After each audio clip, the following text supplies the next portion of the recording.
I haven't shit myself. Cameron screamed, tears rolling down his bloodshot eyes.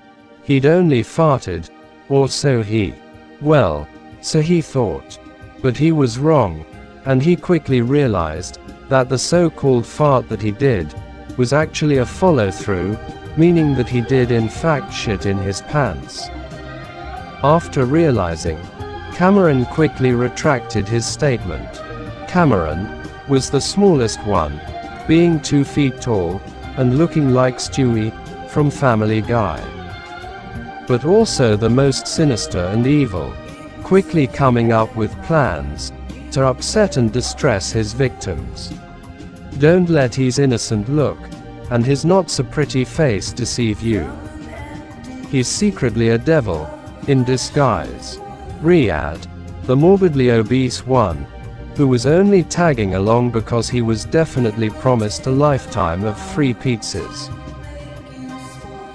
was a personal bodyguard, being built like a brick wall, always protecting Cameron from any danger that he would come across.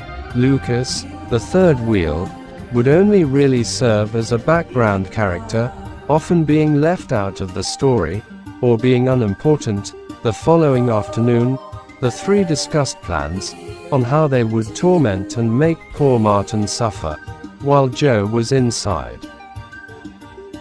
As they thought they'd seize the opportunity, eventually, the three arrived over to Martin, who was alone, as Joe was inside, eating his sandwich.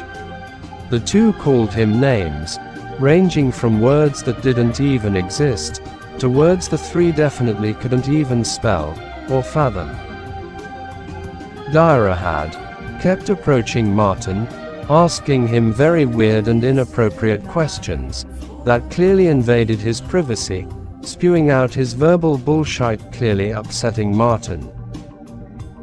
Cameron pulled the strings in the background like a puppet show, often telling his bum chums what to say and do, causing drama with a wide and very ugly grin painted across his disheveled and warped face. Lucas was trying too hard to befriend Martin, seeming kind but secretly making fun of him in the background and ready to share information with his mates.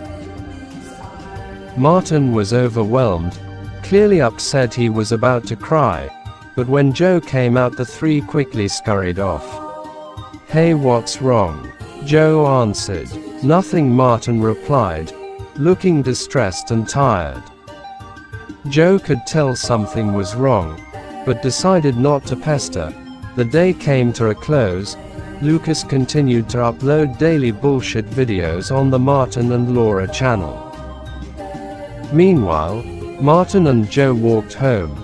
The dynamic duo discussed and shared the different hobbies and interests that the two had.